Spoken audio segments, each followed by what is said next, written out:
we Yeah. start by each of you introducing yourselves and sort of what your background is? So can we start with Chris? Yeah, sure. I'm Chris. I'm from the Grumpy Gits podcast. I've never had to say that before. From the Grumpy Gits podcast. I'm a carer. I, uh, I look after my autistic son who's 10, and I've recently been diagnosed with ADHD. Jade? Hi, I'm Jade. I'm the director for Rise for Disability and Disability Expo. I was diagnosed with ADHD in, I think it was 2020, beginning of 2020. Just an open question to both of you. What's the assessment process like in the UK at the moment? So I know that there's a lot of like problems with the NHS and stuff like that. So in terms of your experiences, what's it been like for you to be assessed? Do you want to go first, Chris? Yeah, sure. I found it quite strange actually because a lot of people who I knew that had or that have ADHD said that it was a very, very long process, strenuous. That it just takes a long time of waiting between steps of getting a diagnosis, and mine wasn't like that at all. Mine, I went down to the doctors. They did a questionnaire assessment within about a month after they referred me. I had another appointment where I had to fill out a big form with loads of different questions on there.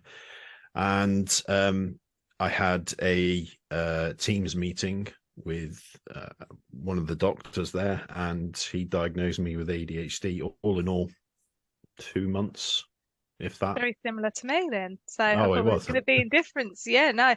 Was yours through the NHS then? You didn't have to go private? No, it was a private one, but Okay. apparently the NHS. I was lucky because it was based in Lincolnshire, Okay. and my So did you particular have to self-fund the no, diagnosis then? You didn't. Okay, yeah. So it was an outsourced private yeah, clinic that literally done it. just struck the contract where they would cover Staffordshire as well, which obviously lucked out for me. So Sure. So yeah, mine was quite similar. I went to the doctors a few times, to my GP. I didn't really get much response from my GP, but that's the nature of my doctor's surgery. I don't think as a process as a whole. Doctors can be quite dismissive of any kind of symptoms. I've had the same with like my own health with fibromyalgia diagnosis, etc. I do get, you find a lot of these kind of things maybe get palmed off. I booked an appointment for which ended up being on a Saturday for some reason. And when I got to the doctors, it was a locum and it wasn't at my actual doctors. It was like, when you can go to one out of hours. And he said, "Oh, I'm not quite sure why your doctor would schedule this appointment with us knowing what it is that you're asking." And I was like, "I've just gone to him loads and I've not had any kind of response to get put on the process." And he said to me, "Between me and you, the most speediest way for you to be considered and get referred is to," I don't know whether you have something similar, Chris, where you are, but if you have we have like a talking therapies kind of thing where you self-refer for like CBT and stuff, and it can be like a face-to-face counselling or on the phone and stuff now. So if you wanted counselling, you can there's like an external place the doctors refer you to, or you can self-refer. I don't know if no, you have something like that. So no, we've got it. I can't remember if it's called talking therapies or, but most places have them. If you go to counselling, it's like an external company that does it, but it's NHS ran. So he said self-refer to there. So I did, and I called them and asked for a self-referral for counselling, but I said it's to actually obtain a diagnosis for ADHD and to be referred to the mental health team. And I had an assessment with them on the phone for CBT therapy, explained to them obviously my concerns and how I thought I had ADHD. They referred me to the NHS, meant the initial phone assessment because it was during lockdown. So the original referral, I think, was like February when I referred to talking therapies, but then by the time it took for them to call me back, which was maybe a month or so, we was already in lockdown, which I think was like end of March, April. And then I had a call with a psychologist to do like an initial assessment from the mental health team. They said that it sounds like I could have ADHD. They would send me, the same as you said, like forms and paperwork, because it was done all on the phone. I didn't see anyone at that point. So I had a telephone call. They sent me the forms through and then I had a follow-up appointment. I didn't hear 100% back straight away because there was a misunderstanding on one of the questions that I answered, and I called to chase it up, and then they said, no, yes, you have got ADHD, and they gave me a formal diagnosis, and then they booked me an appointment to discuss medication options and therapy options with the psychologist as well. So yeah, I think from actually getting the answer to the doctors in February to getting an official diagnosis, it was probably about 3 months, something like that. So for you, Jade, how was it? So yeah, a lot of people. And how did it feel once you got your diagnosis, Jade? Once they told you have ADHD? It's a bit of a surreal feeling. It's weird. It's in some sense like it's like it feels like a relief, or like there's an understanding more of yourself, but then it's a bit daunting to actually have that label and think, oh, I've actually got something wrong with me. I suppose it's like that a lot with any kind of medical condition, or that when somebody knows something's up and there needs to be intervention or help or support, and then actually being told categorically that's what it is, and then having a bit more of an understanding about the condition. You kind of go through the motions. I don't know, Chris has obviously just been diagnosed, but many people I've spoke to, they start off, it's that thing that you need the diagnosis, and you have the diagnosis and you go through a bit of a not depressive stage, but like a bit sad about not having it sooner, or having the same understanding of yourself and how your brain works. And there's also a relief of you're not mental or mad or a horrible person or along them kind of sides of things that go through your head. And then it's just a constant journey of like self-discovery and learning of ways to cope and manage symptom perception of it. My own experiences anyway. Oh, you nodded there, Chris. Do you agree? Yeah, I totally agree. I mean, I blubbed like a baby when I got mine. It was just I remember him saying on the call that he's diagnosing me with ADHD, and I remember holding back tears at that point. And I thought, I'll just try and stay strong for another 2 minutes until he's off. And then, I went into the front room and I blubbed like a baby. And then I got bored with that. So I just decided to tell the guys. But I remember one feeling that that still doesn't sit right with me now, is that whether I should come out in public to say that I was ADHD. I remember feeling embarrassed and lesser, a little bit ashamed. And what doesn't sit right with me is the perception of when I thought I was neurotypical, the perception I had of ADHD people. Because I'm thinking I'm embarrassed now. Well, why am I embarrassed? I know lots of people with ADHD.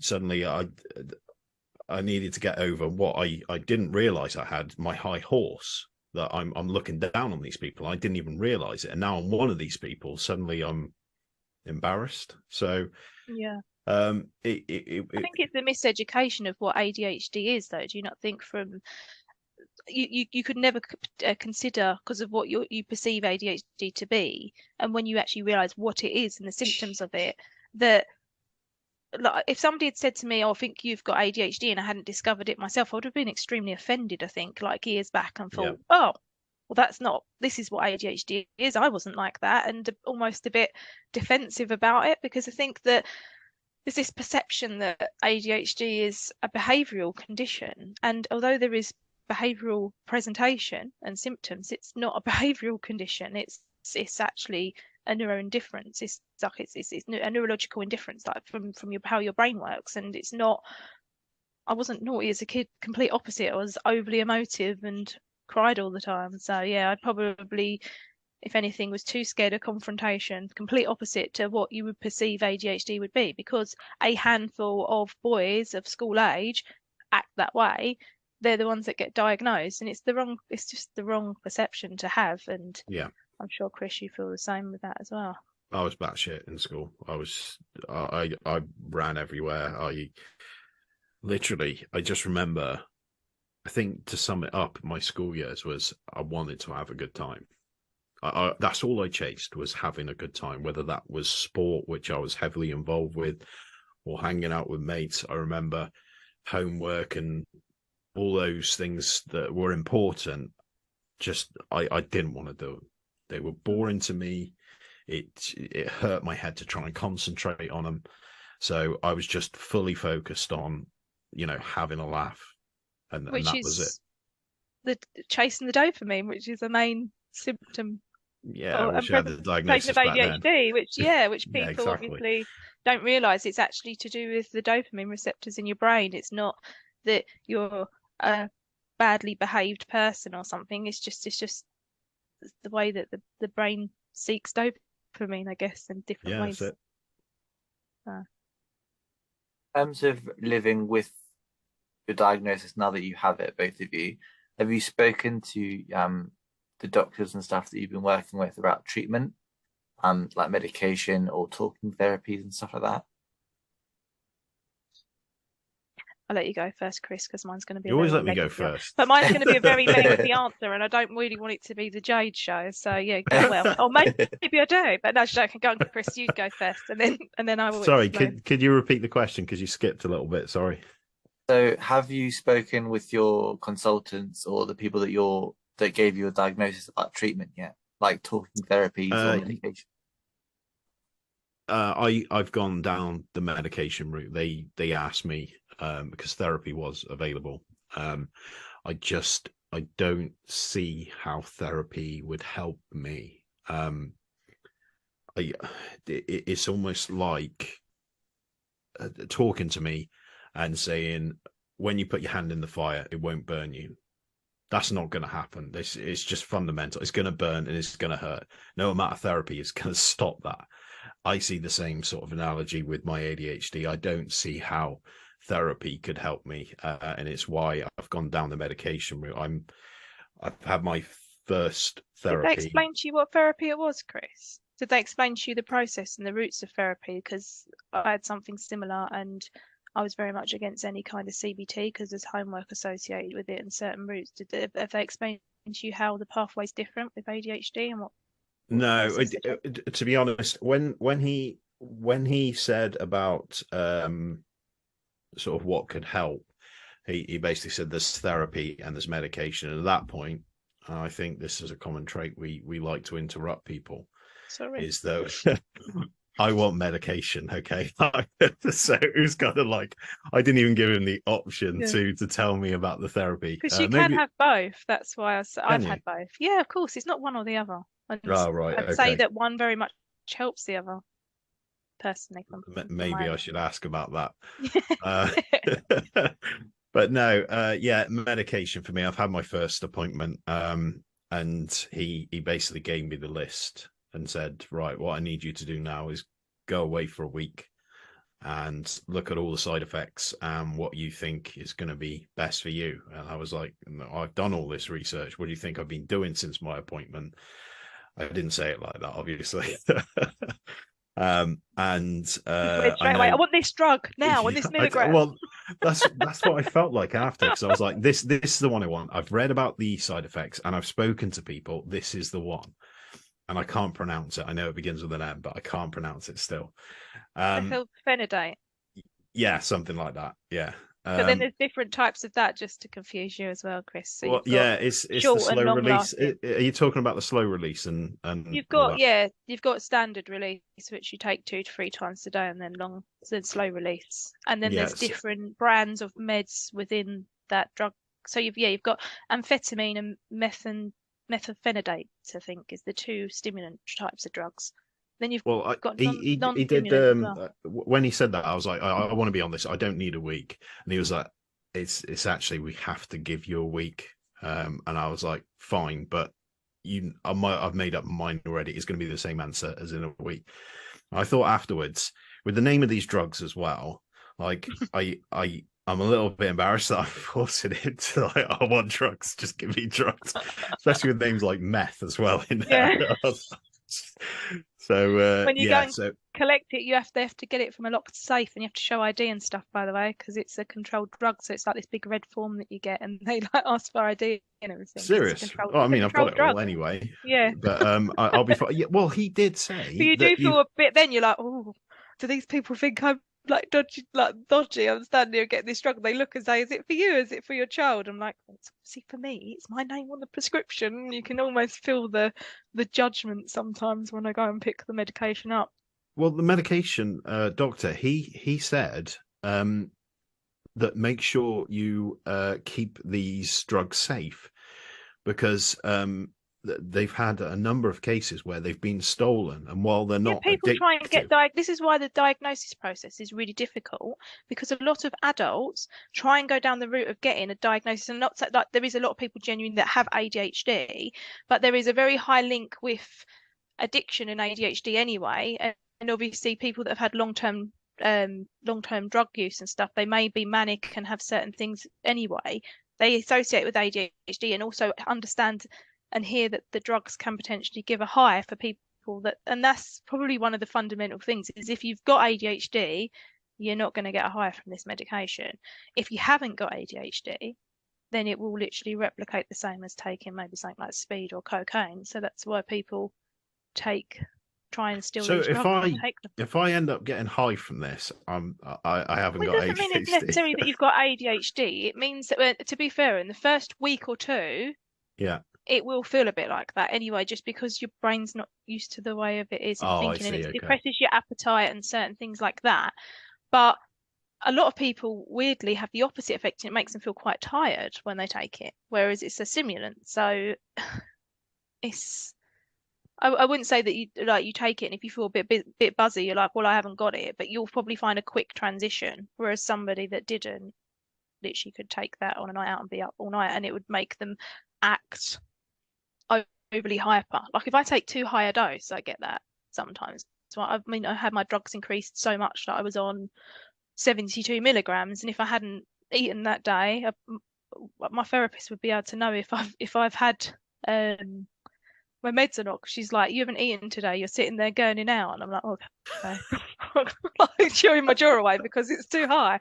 But I think it's just all trial and error with what medications being taken, and also stimulant medication doesn't work too well for people that potentially have autism or like are on the spectrum as well, because obviously it channels and works a different part of the brain. So people that have got combined, they may take the stimulants and it really doesn't work for them. So then they have to look at an alternative route and alternative drugs, and maybe non-stimulant medications and other kind of approaches. But it's just learning how it works for you and what dosage and stuff really, I guess, would be. So yeah, you might take it and think, wow, I feel amazing. I feel really focused and I'm concentrating. Or you might take it and think, my God, I feel like I've taken some crazy ass drugs, and don't record the grumpy gits on the first day of your thing. You're just literally, they'll be like, Chris is usually quiet thinking about what he's saying. You just go over everyone. But yeah, I don't know. It's weird. It's a weird process, I guess. I probably have more clearer thinking when I take it than if I don't. I'm probably more manic if I don't take it. So manic, like not really knowing what I should be doing, or no kind of routine or structure if I haven't taken it. But I don't take my meds every day now, and I'm at that point where I'm comfortable doing that. I take my meds if I need concentration. If I don't have anything to concentrate on, why am I taking medication that makes me want to concentrate and I don't have anything to do? Like that then makes you feel the opposite, that you are running around trying to clean your house like a mad person when you don't need to. Do you know what I mean? Like, it's, yeah. So I take it when I need it. And I've been advised by my psychologist that I had the last assessment with, that's okay. And a lot of people, including doctors with ADHD or psychologists, do the same thing when they have long shifts. They take the meds. If they don't need to have that level of concentration or structure, you don't need to take it. They're called medication holidays or medication breaks. But then some people go, no, don't do it. So it's all just, I don't know, just listen to yourself, really. Chris, you said earlier about you don't think therapy would be helpful. Do you find that being part of the Grumpy Gits and having those guys around you allows you to speak coming from like a male perspective, like having guys that you can go and speak to? Do you think that's helpful for you? Yes and no. No, because most of them are twats most of the time. So I was waiting for that answer. they are. Yeah, it does. It does. I mean, I'm close to all of them, but I'm closer to Duncan, and Adam's been a help as well because his girlfriend has got ADHD, and I'm very close to Duncan, so we speak almost on a daily basis, and sometimes it's nice to be able to go to someone that isn't your partner or your very, very close friend that you know that isn't in this kind of group. So it was nice to go along and get a fresh perspective, which I when I got my diagnosis, I think I lost all perspective. So for someone to come along and, you know, you've got this jumbled puzzle and suddenly they kind of turn your head slightly so you can make sense of it. That's kind of what the guys did for me. So yeah, it certainly helped. Yeah. How did you come to the conclusion that you think that you may be ADHD? Was it a family member or was it yourself or... It was my little boy, Logan. We saw kind of small snippets and we were kind of maybe he has, and then we went into the summer holidays and that was a nightmare. That was really, really bad. His attitude and we saw these signs very strongly, and me and my wife were discussing it, and I said, well, I tell you what, we'll both do it, because I've been after a diagnosis for a long time, just never did it. Oh, so you've known since you were young that you had it? Do you think you've always known you've had? No, it was an interview for Grumpy Dads that me and Duncan did, and it was his best man, his wedding, who had ADHD, and we did an interview based on ADHD, and he started rattling off symptoms and everything, and I suddenly went, this is very odd because he's describing me. And after the interview, I actually said to Alan, the guy we were interviewing, all those symptoms, they fit me. And he said, you should really, you know, if you're looking for those answers, you should really look into it. Doesn't mean that you are ADHD. It could be that, you know, it fits you and your mind. Now I'm saying it kind of fits now, but it might not be to a certain level. So yeah, once he said that was like 18 months ago. I just felt like, what could it do if I get the diagnosis? What's it going to do? And I never felt like at that time that it was going to help, even with medication and stuff like that. But I feel like I don't know if this is a thing, because obviously being newly diagnosed, that your ADHD symptoms can get worse. Yeah, because I feel like mine has. There is actually a massive. It's very, very serious ADHD or any neurodiversity like autism or ADHD. If you obviously present as high functioning, and all that means, it doesn't mean that. It just means you mask well. And I think you've obviously learned over a period of time what's appropriate and acceptable behaviour and what's not. And from that, you still feel the feeling, even though you're acting a certain way to show that you're not that way. You still feel that suppression, and obviously that leads on to potentially a lot more worsening and debilitating mental health conditions that are very much linked with it. And I suppose things like tolerance, maybe obviously, especially after having being a parent, that's one of the things I saw my symptoms really increase from that side, like agitation and frustration levels and stuff. And there's like a massively high link when I have coaching, which is a form of therapy that you actually might find useful. It's not like therapy, it's a coach. It's usually somebody with ADHD that talks to you about better ways that you can structure your day and stuff to do and things like that. So if there's certain things that you actually want to work towards doing, that's what they work with you on, with an understanding. So that's a level of therapy that you can go down that route as well. My coach, she works in a school, and she sees people from all different types of mental health conditions or neurodiversities, etc. And all of the, like, something as serious as schizophrenia, that can be linked to a neurodivergency of ADHD or autism, and not having them kind of understanding and management of symptoms that can transfer into other conditions that obviously can be worsening for health. There's also an extremely high link between suicide ideation and ADHD and autism as well, and maybe not having an understanding of how quick the emotional response to things are, so taking things too quick. So for example, a really common trait with ADHD that's not spoken about, and it's not even on the DSM-5,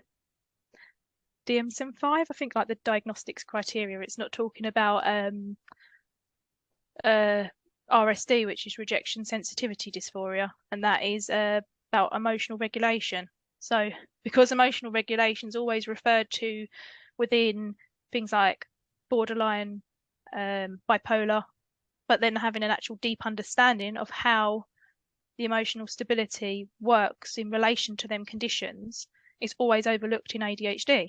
But one of the main symptoms, and you see it with kids particularly, and this is why the naughty behaviour is categorised with it, it's emotional instability. So for example, pretty certain my son has it. If I tell him he can't have something, it's a very much a spike and a response to it, and then a calm down quite quick, for example. But there's nothing more scary than if you feel the saying about the fight, flight or freeze mode. And I've been there myself, where I've had a lot of things happen that would boost my mental health, which would decrease my mental health in general and make me feel depressed. But that on top of ADHD symptoms, where something could happen that could be quite bad, that's seen as devastation. There's no way out of this. Whereas with somebody with maybe a clearer thought process and more emotional stability would have a different thought process to what somebody with ADHD would. So having that understanding of how my brain works, I can actually say to myself,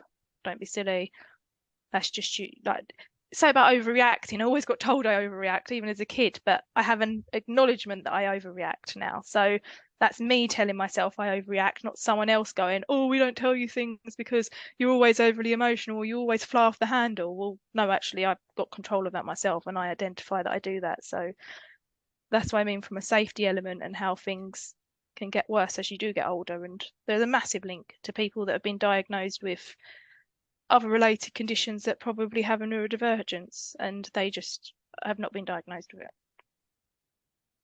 Sorry for rambling. No, that's perfect. Just to draw this to a close, we've spoken a lot about kind of like day-to-day living with ADHD and stuff, and I just wonder, looking back to where you were a couple of years ago before you got your diagnosis, what piece of advice or encouragement would you give to your previous self, starting with you, Jade? Oh, do you want to start with Chris? Because I've just had a big long conversation. I need to think about start with me again. Yeah, go on. I like routine, Chris. You okay. Okay, stop overreacting. God's sake. Right. Advice for myself. I think it would be try to be more forgiving to myself. I've stated this hundreds of times, and it kept me awake many nights where I would do something wrong, and then within my inner mind, why have you done that? That's RSD. You need to look it up, Chris, because 100%, if you look it up, that is literally that symptom of ADHD, which is probably the most debilitating. Yeah, and I think that that's the advice I would give myself is go easier on yourself, because I would push myself as low as I could possibly go, Yeah. and until, you know, I wouldn't be satisfied. It's almost like I'm talking about two different people. I wouldn't be Yeah. satisfied until I was mentally beaten. All to almost like teach myself a lesson not Yeah. to do something like that again. And yeah, that would be my advice. Take it easy on myself. Jade? It's good. Yeah, similar. I think that my advice that I tell myself, if it's only 2 years ago, then I obviously are we in the year 22? I don't even know. It is. Yeah, I was obviously diagnosed 2 years ago. It was a difficult time for me, um, being obviously with lockdown and with like not really having the things that I needed to do to keep myself stimulated. I was quite unwell for that year. But I would say, yeah, having better understanding of yourself, and the same sort of thing that you said, like evaluating things that you're doing as wrong, or you're a bad person, or this person doesn't like you, or certain things like that. Like, I honestly, I do care what people think of me, but nowhere near as much as I did probably 2, 3 years ago. And I would say my life is a lot less hectic because of that now. I guess that I would get into like circles of people pleasing and certain things of putting myself above and beyond like probably my own mental and physical capacity.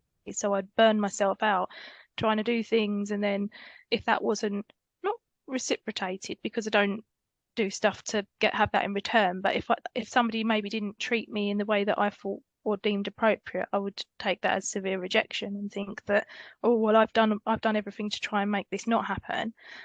I don't really do that as much anymore. But then it's really weird because in turn of that, are you denying certain things that's in your personality and going against stuff that's natural to you? It's just a analyzing kind of process, I guess. But yeah, I'm a lot more mindful of my own symptoms and my own approaches to things. I'd definitely say, yeah, taking it. Oh, and I wish I was diagnosed at school, because I probably would have done better at school. But it is what it is.